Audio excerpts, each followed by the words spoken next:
วันนี้รายการธรรมะก่อนนอนณทางสถานีวิทยุศูนย์การเผยแผ่ธรรมของวัดฝายหินอำเภอเมืองจังหวัดเชียงใหม่ในคลื่น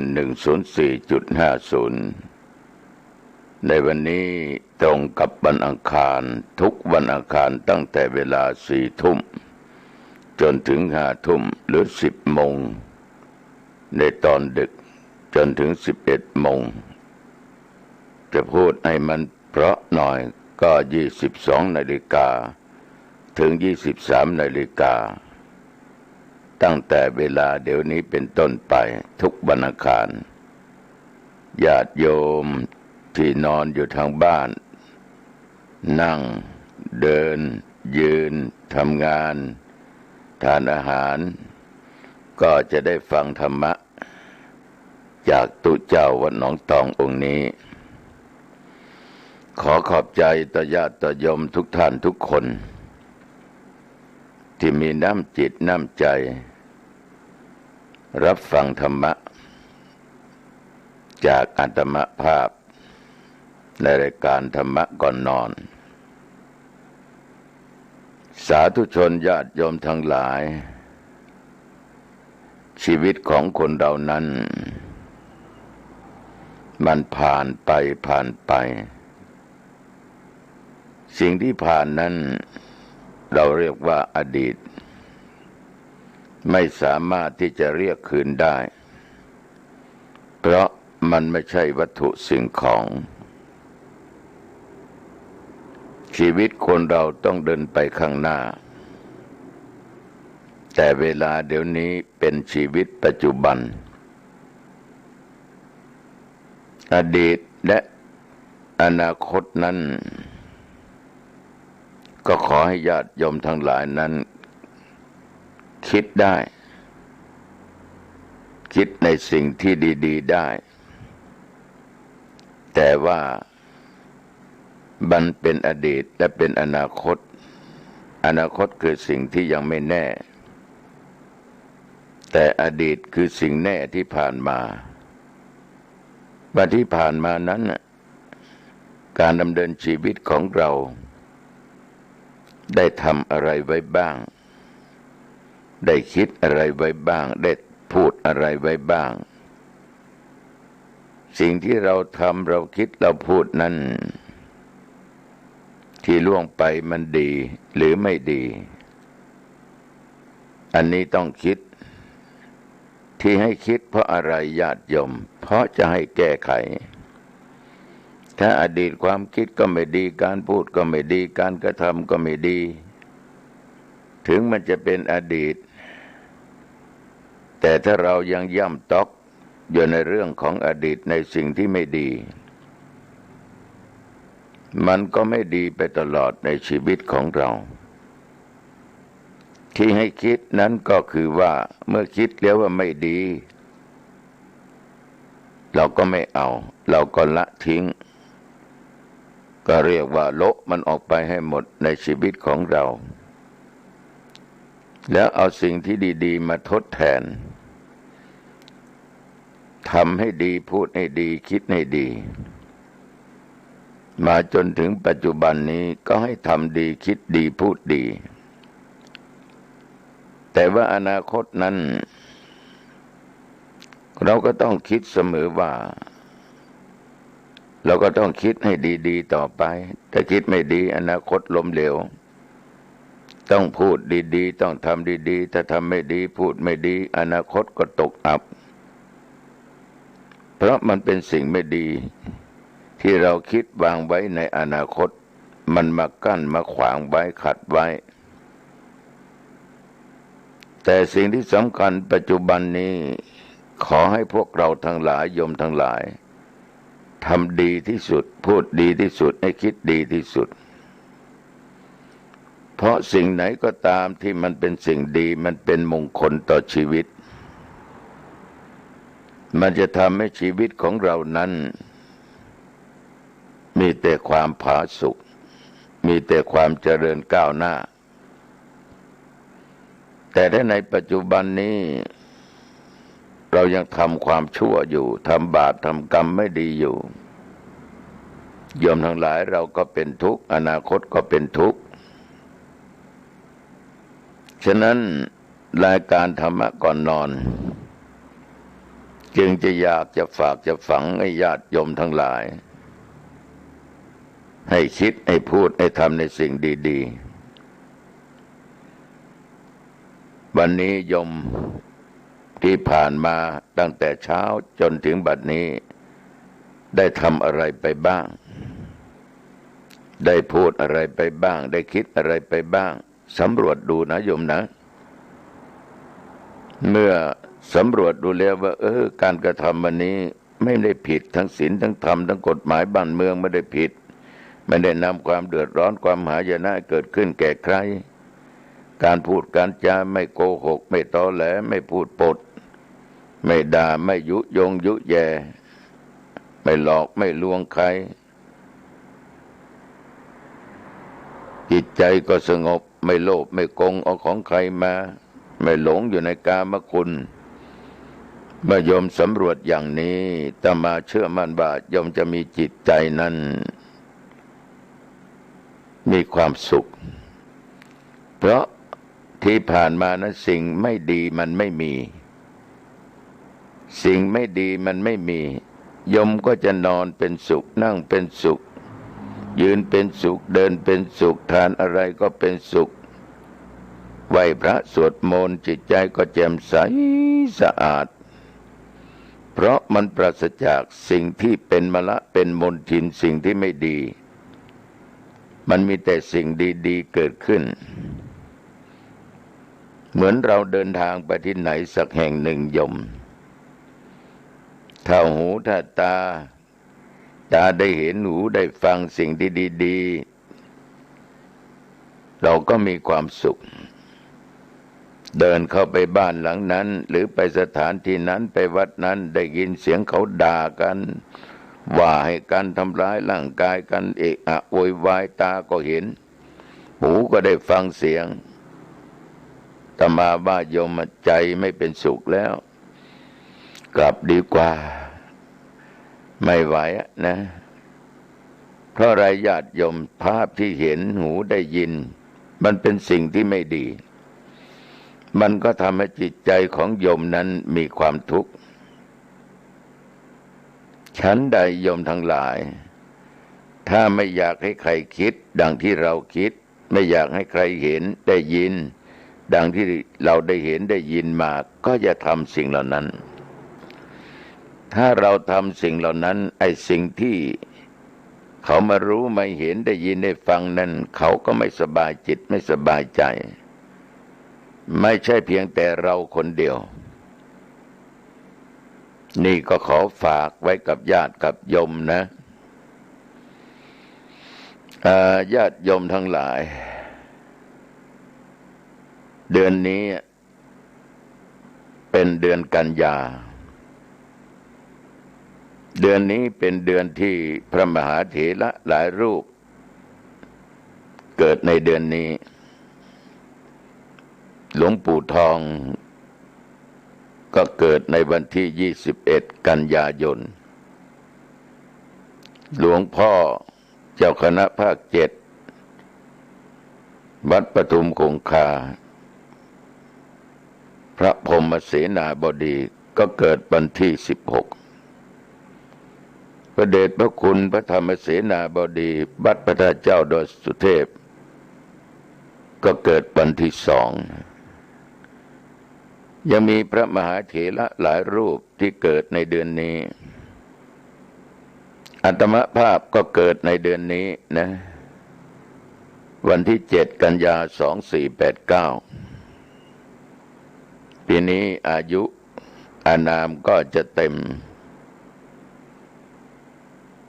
71 ปี71ฝน71หนาว71ร้อนก็จะผ่านมาลูกศิษย์ลูกหาทั้งหลายไม่ว่าพระสงฆ์องค์เณรและญาติโยมเขาก็มาปรึกษาว่าจะจัดทำบุญ สืบชะตาให้หลวงพ่อนะเดี๋ยวก็จะนิมนต์พระสงฆ์มาสวดสะเดาะนพเคราะห์กลัวเคราะห์กลัวกรรมให้มันเกิดขึ้นมูลเหตุมันมีอย่างนี้คือเดือนสิงหาที่ผ่านมานี่ญาติโยมวันที่หนึ่งก็เกิดไปทานไปฉันลูกตาลก็ปวดท้องเจ็บท้องก็เรียกว่าเอาชีวิตเกือบไม่รอดขนาดไปขืน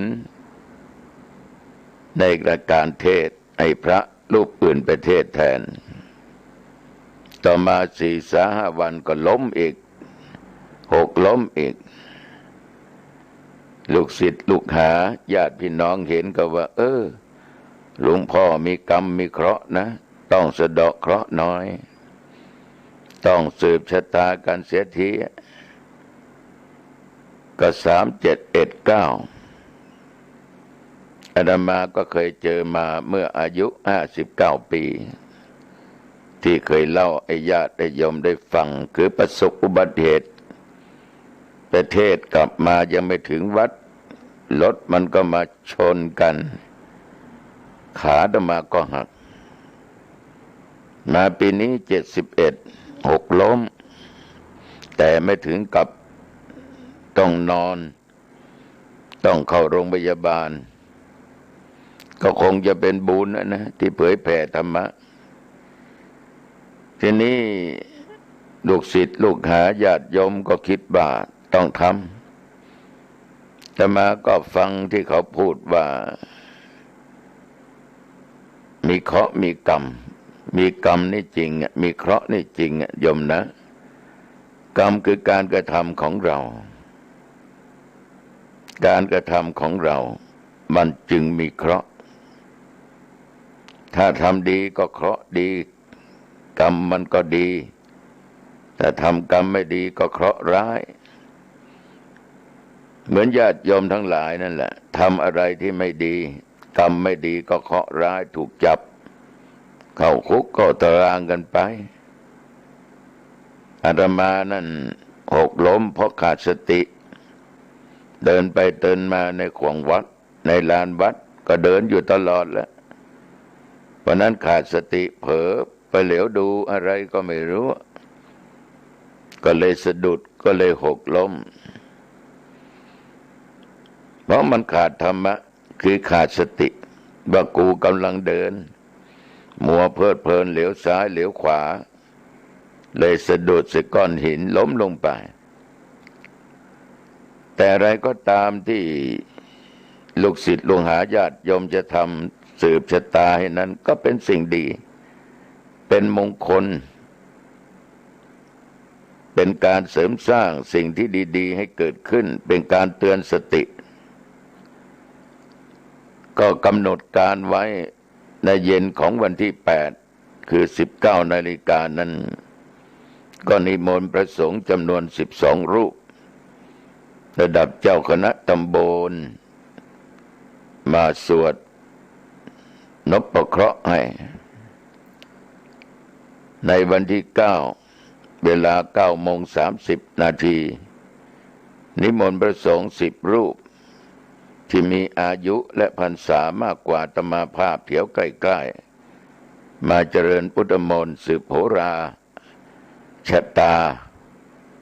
คือสืบชะตากันเพื่อเป็นมงคลเพื่อทำให้สิ่งดีๆมันเกิดขึ้น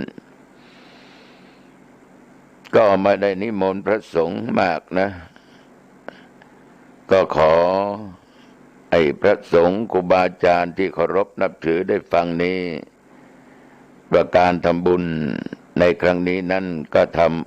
ำพอดีเพราะว่าทางวัดจะมีงานอบรมสมโภชพุทธรูปเจ้าเก้าตื้อในปลายเดือนมกราคมอยู่ที่นั่นแหละจะได้นิมนต์พระสงฆ์มาก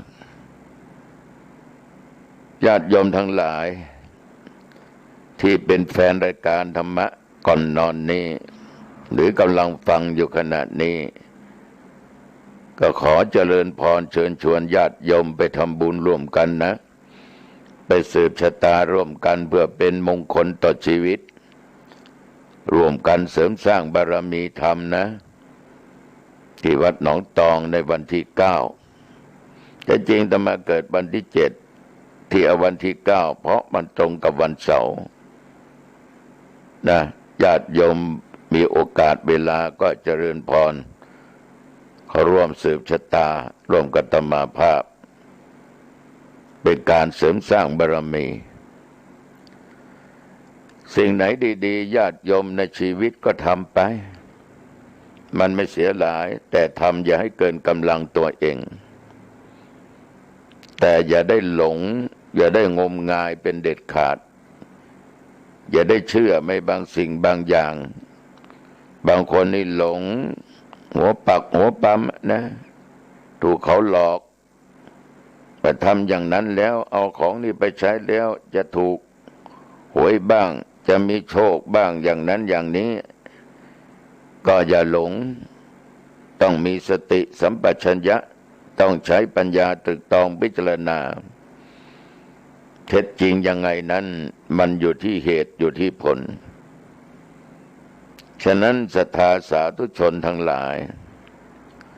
เคราะห์กรรมนั้นมันเกิดจากการกระทำของเราเองเหมือนอาตมาภาพได้นำเอาเรื่องของนางจินจามานวิกาและเรื่องของพระเทวทัตท่านได้สร้างกรรมไม่ดีทำกับใครไม่ทำมาทำกับพุทธเจ้าในที่สุดพระเทวทัตเนี่ยก็ต้องถูกแผ่นดินสูบตายแล้วตกนรกอเวจีเพราะนายยมแผ่นดินสูบนั้นถือว่าเป็นเคราะห์เป็นกรรมที่ตัวเองสร้างกรรมที่ตัวเองกระท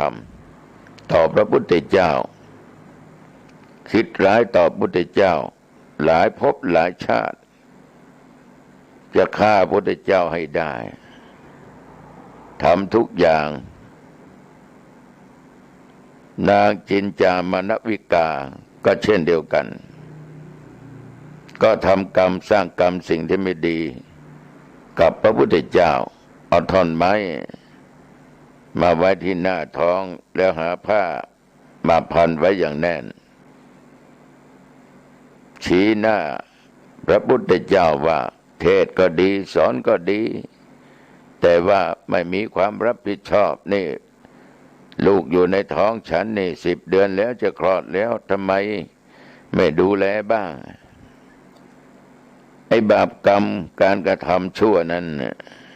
มันเป็นเคราะห์ของนางจริงๆพระอินทร์ว่าอ้าวไม่ไหวแล้วนางคนนี้กล่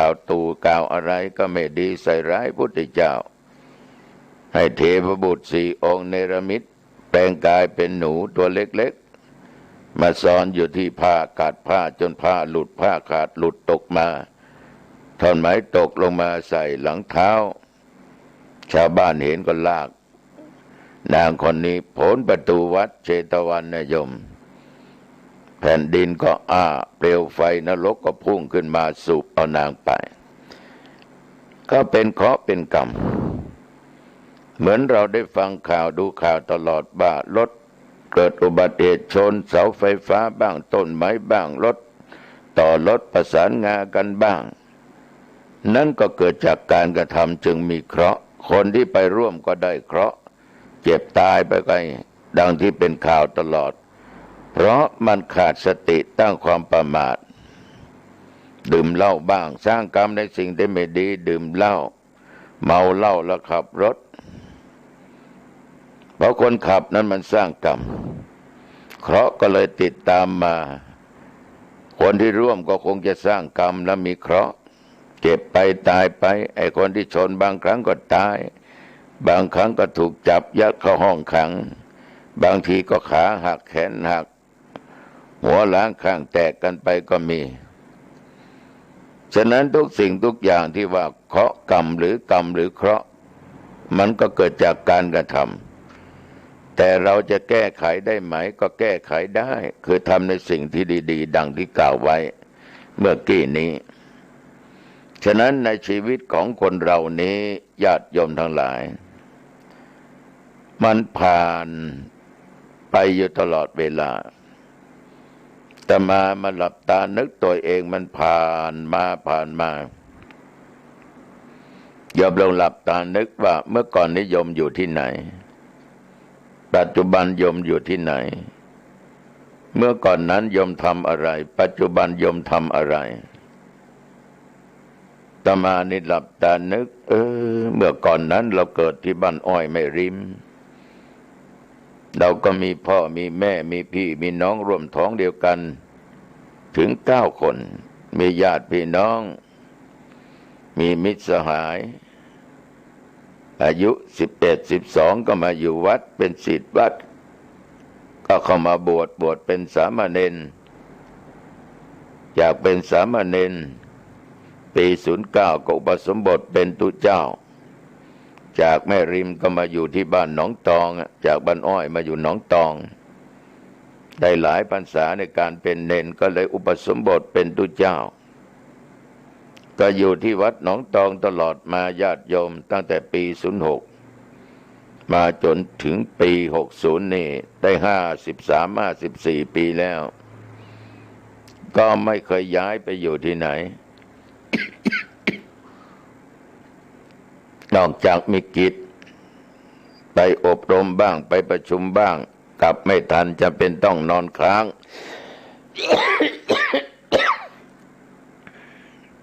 ในสถานที่เขาจัดให้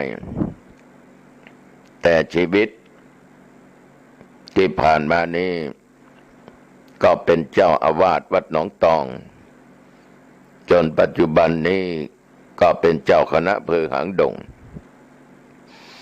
ก็เรียกว่าชีวิตของเราที่ผ่านมานั้นโยมทั้งหลายมันมีทั้งหนาวมีทั้งร้อนมีทั้งเย็นนะมีทุกสิ่งทุกอย่างที่เกิดขึ้นในชีวิตก็เรียกว่าถ้าพูดภาษาคนก็ลุ่มดอนนะมันไม่ราบรื่นทุกสิ่งที่ผ่านมานั้น ขอโทษกับญาติกับโยมอาตมาก็คิดว่ามันเป็นกรรมของเราชาติไหนเราก็ไม่รู้นะชีวิตของคุณโยมก็เช่นเดียวกันที่ผ่านมาโยมก็ลองคิดดูว่าเจออะไรมาบ้างเจอทั้งร้ายเจอทั้งดีเจอสิ่งดีมันเป็นผลกรรมในทางที่ดีแล้วที่เราสร้างไว้จะเจอสิ่งไม่ดีที่ผ่านมาเราก็สามารถต่อสู้เอาตัวรอดมาได้ก็คือสิ่งที่เราสร้างไว้ในสิ่งไม่ดีมันเป็นกรรมมันเป็นเวรแต่บุญของเราก็มีก็เอาชนะสิ่งเหล่านั้นมาแม้แต่ชีวิตของเราทุกคนเนี่ยถ้าเรานึกย้อนหลังไปเราจะเจอหลายสิ่งหลายอย่างหลายประการฉะนั้นศรัทธาสาธุชนญาติโยมตุเจ้าอยากจะฝากธรรมะให้โยมนำไปคิดก่อนจะจบนี่นะขอให้ยึดหลักพระธรรมอันเป็นคำสอนในทางพุทธศาสนา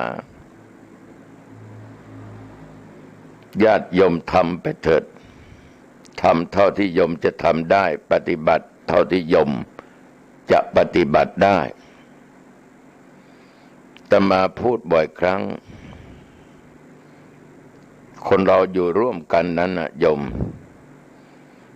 มันต้องมีน้ำจิตน้ำใจต่อกันเผื่อแผ่กันอบอ้อมอารีกันสงเคราะห์กันก็อยากให้โยมให้ทานฐานะคือการให้มันเป็นการปันน้ำจิตน้ำใจหยิบยื่น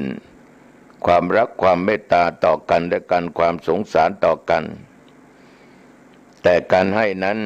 โยมต้องให้เท่าที่โยมจะให้ได้จะทำได้นะ อย่าทำอะไรเกินตัวอย่าทำอะไรเกินฐานะให้ไปเถิดโยมตามฐานะของเราตามโอกาสของเราคนที่ให้นั้นถ้าให้ได้จิตอันเป็นกุศลด้วยศรัทธาจะมีความสุขมากคนที่รับของจากเราไปเขาก็มีความสุขมีความดีอกดีใจแม้แต่คนที่เรามองว่าเขาเป็นขี้เหล้าเป็นขี้ยาเป็นคนไม่ดีเป็นคนเกียจคร้านไม่ทำการทำงานเราให้เขาไม่มากสักเท่าไหร่เขาก็ดีใจโยมทั้งหลายเขาจะไม่สาปไม่แช่งเขาจะอวยพรให้เราอีกขอให้ผู้ใจบุญจงโชคดีร่ำรวยยิ่งขึ้นไปมีอายุยืนนานนะเป็นที่พึ่งของคนโจรนี่เขายังว่าอย่างนี้เองแต่ญาติโยมบางคนใจขี้นใจดำอำมหิตมากเห็นคนโจรมาขออะไรปฏิเสธไล่ออกจากบ้านเหมือนกับหมูกับหมานะเหมือนกับไล่สัตว์ไล่นกไล่กาไล่อะไรนะไปออกบ้านไปมือเท้าก็ดีทำไมไม่ไปทำมาหากินคือมันมีหลายคนที่พูดว่าอย่าสนับสนุนอย่าส่งเสริมพวกนี้เพราะเขาเกียจคร้านโยมทั้งหลายเขาอยู่ในสถานะนั้นเขามีกรรมอยู่แล้วเพราะเขาไม่เคยสร้างสิ่งที่ดีๆในชีวิตของเขาในอดีตชาติอาจจะหลายภพหลายชาติฉะนั้นเกิดมาชาตินี้เขาจึงไม่มีทรัพย์สมบัติไม่มีอะไรจึงทุกข์ยากอับจนอย่างนี้ที่เรามีเพราะเราสร้างไว้โยมอย่าพูดสิ่งไม่ดีออกจากปากอย่าคิดสิ่งไม่ดีออกจากจิตทำไปเถิดโยมทำไปเท่าที่เราทำได้เท่าที่มีโอกาสอย่าเอาน้ำเน่าไปล้างของเน่าอย่าเอาน้ำเน่าไปล้างของเน่าให้เราสร้างในสิ่งที่ดีๆให้เขานั้นไม่ได้สาปแช่งเราให้เขานั้นเกิดความยินดีเกิดความสุขเมื่อได้รับของจากเราไปนี่ออกพรรษาก็จะเป็นหน้ากฐินนะปีนี้แปลกวัดหนองตองไม่มีใครจองกฐินเลย ก็บุญของตัวเจ้าคงจะมีไม่ถึงนะแต่จริงที่วัดมีพระตั้ง9 รูปนะ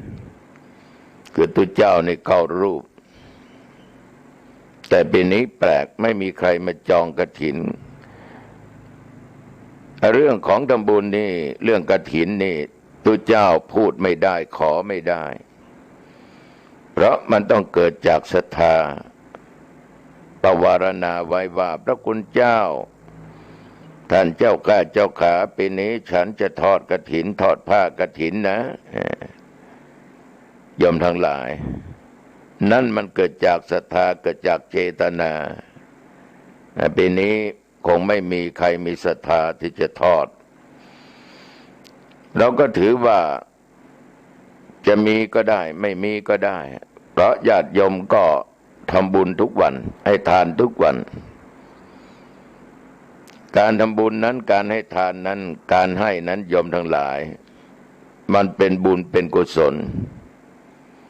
นายหลวงท่านตรัสว่าเรายิ่งให้เรายิ่งได้ก็คือได้ความสุขได้บุญได้กุศลนั่นเองแต่การให้อะไรกับใครอย่าหวังผลตอบแทนนะโยมนะญาติโยมบางคนนี่ให้ไปแล้วมึงต้องทำงานนี่กูสาธุงวดหน้านี่ขอเจอสัก6 ล้านเถอะ6 ล้านยังไม่พอจะเอา30 ล้าน30 ล้านขอได้180 ล้านเหมือนกับเขาเถอะปรารถนาอย่างนั้นก็มันมีสิทธิ์ที่จะปรารถนาแต่ถ้าตั้งความปรารถนาอย่างนั้นจนเกินไปมันจะไม่สมปรารถนาสาธุชนญาติโยมท่านผู้ฟังทั้งหลายขอให้ทานไปเถิดนะโยมนะโยมมีกินมีใช้ทุกวันนี้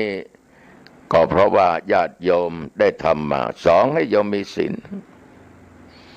ขอโยมมีศีลนะโยมจะมีความสุขทั้งชาตินี้ชาติหน้าจะมาเกิดเป็นมนุษย์อีกนะอวัยวะ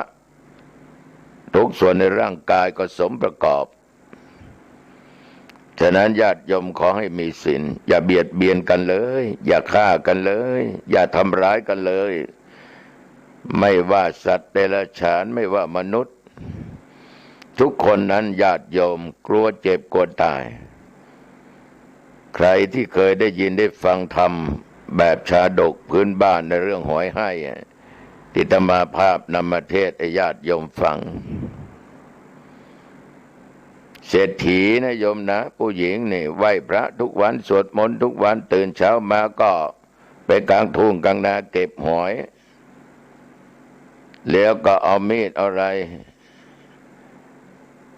เอามาปาดก้นกก้นหอยดังไฟหม้อแกงขึ้นตั้งอันน้ำก็ใส่น้ำเดือดหอยที่ถูกกกก้นนั้น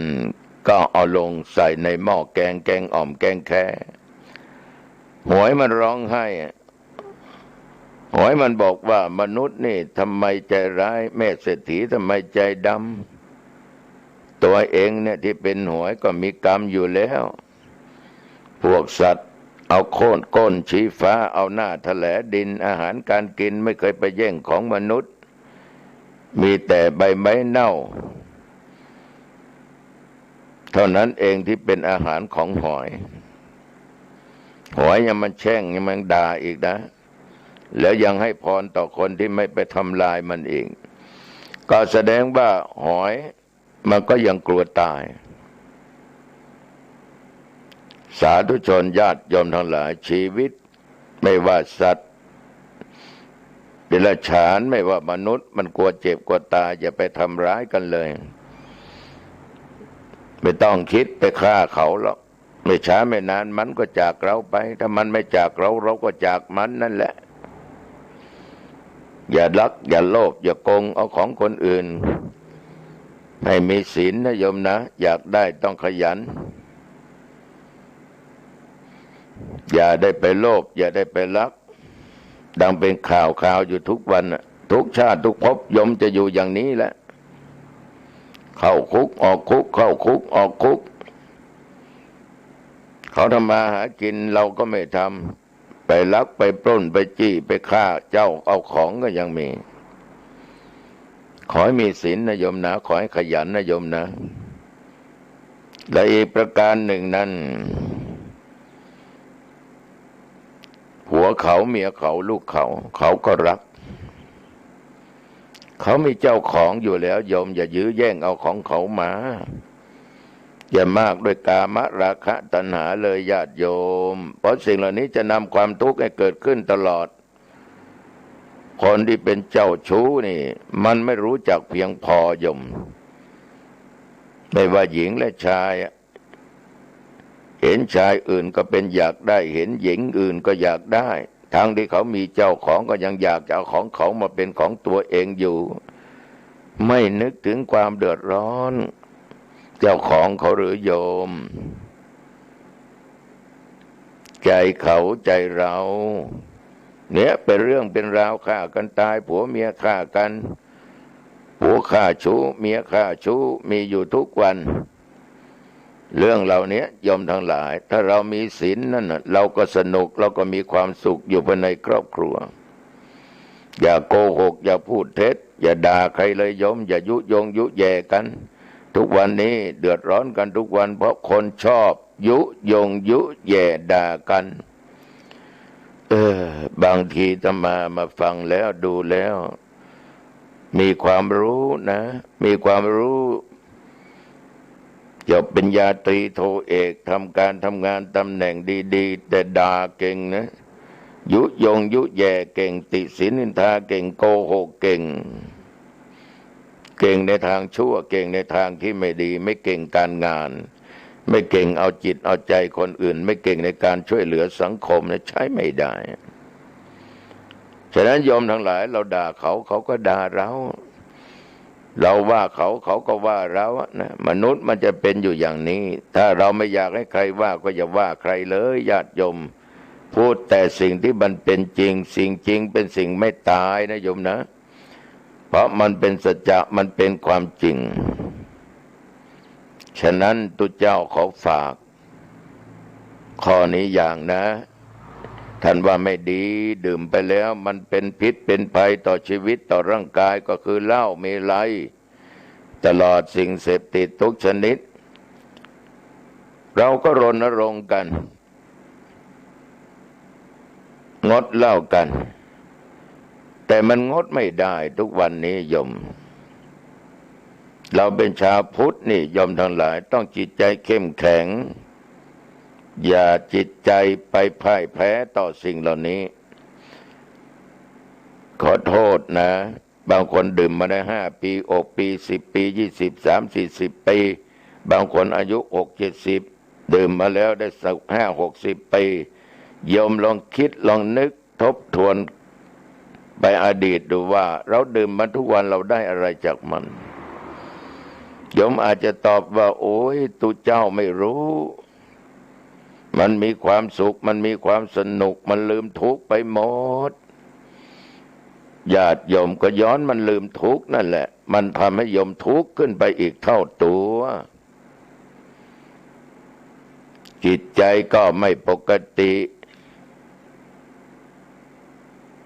จิตใจโยมก็โลเลฟั่นเฟือนขาดสติตั้งความประมาท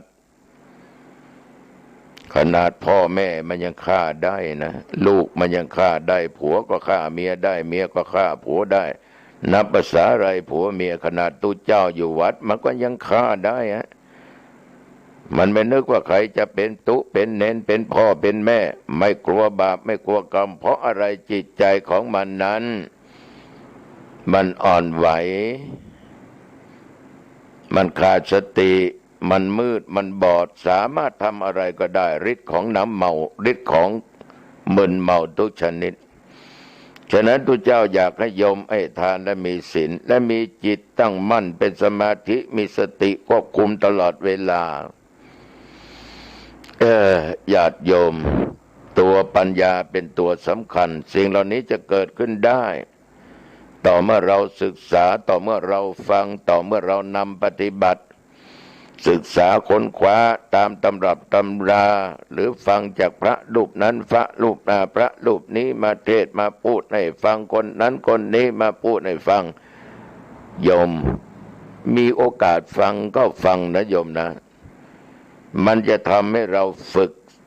จิตฝึกใจของเราให้เข้มแข็งเป็นสมาธิเนี่ยเหมือนตัวเจ้าว่าน้องตองมันนั่งพูดให้โยมฟังเนี่ยถ้าคนไม่มีสติไม่มีจิตเป็นสมาธิตั้งมั่นโอ้ยกูไม่ฟังแล้วปิดวิทยุนอนหลับดีกว่า ญาติโยมเพราะอะไรโยมทั้งหลายจิตมันไม่ได้ฝึกไม่ตั้งมั่นขนาดคนบางคนเขาร่วมประชุมนะโอ้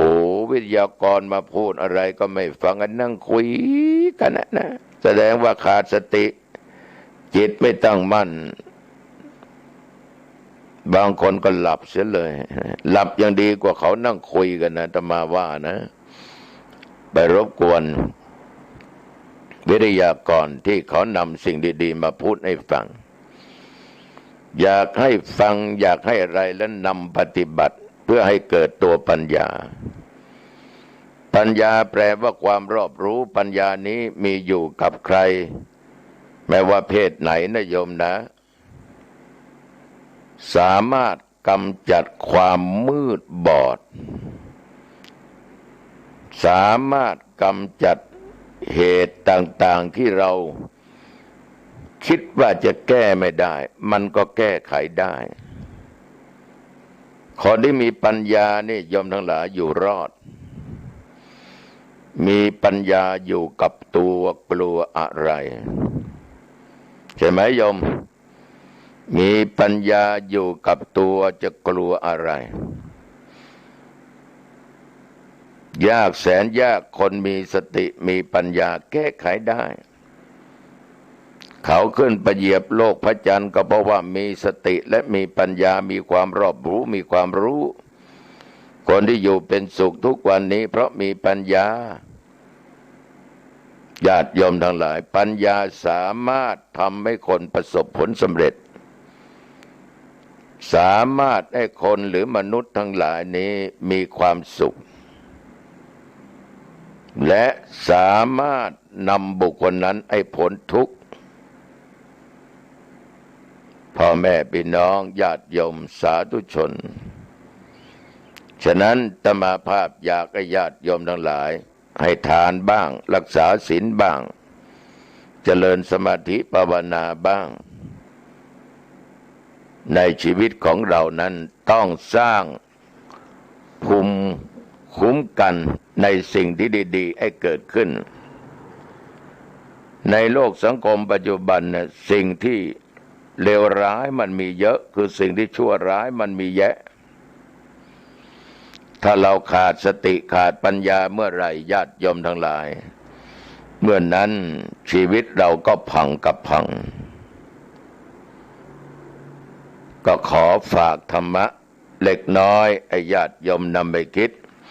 ก่อนที่จะหลับก่อนที่จะนอนนะโยมนะอ้าวแค่นี้นะดึกแล้วนะฝนตกหรือเปล่าโยม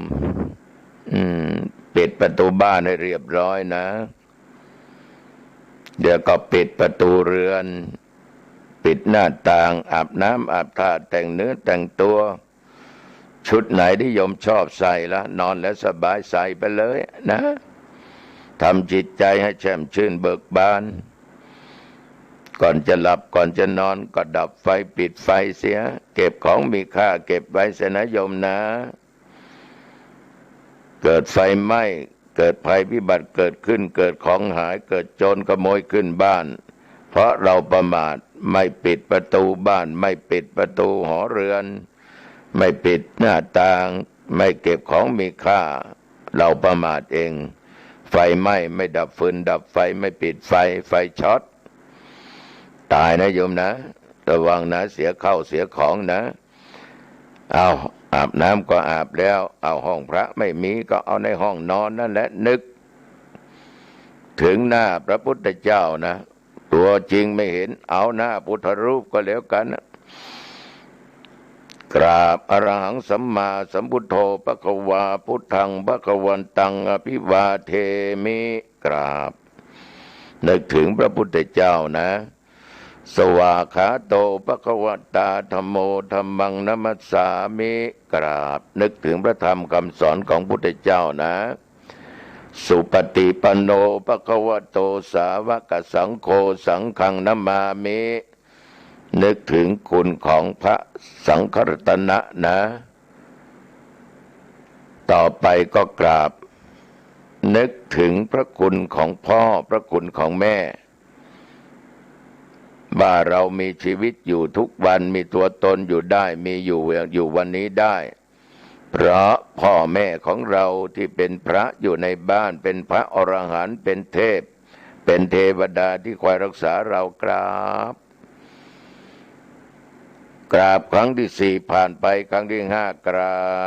บนึกถึงคุณครูอาจารย์ที่ให้วิชาความรู้ต่อเราถ้าเป็นนักบวชอาตมาก็นึกถึงพระอุปัชฌาย์ที่บวชเรามาเป็นเณรเป็นพระภิกษุเรามีวันนี้ได้เพราะท่านเหล่านี้นึกถึงผู้มีพระคุณนะโยมนะเรียบร้อยก็นั่งตั้งจิตเป็นสมาธิพอสมควรแก่เวลาหายใจเข้าพุทหายใจออกโธพุ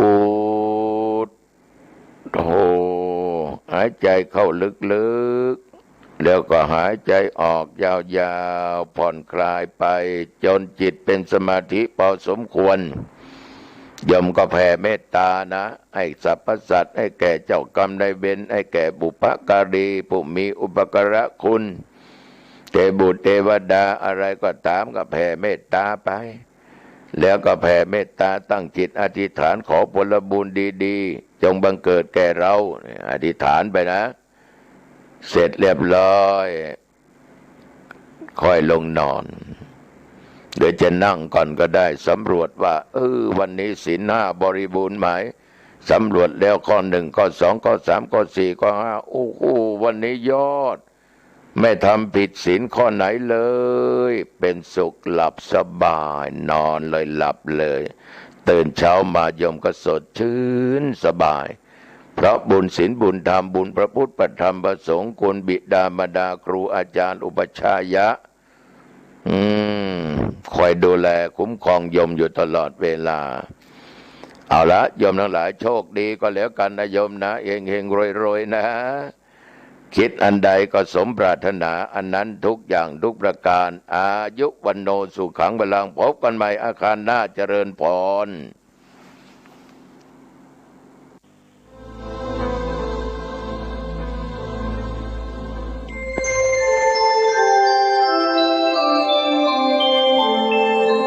ขณะนี้ท่านกำลังฟังสถานีวิทยุกระจายเสียงพระพุทธศาสนา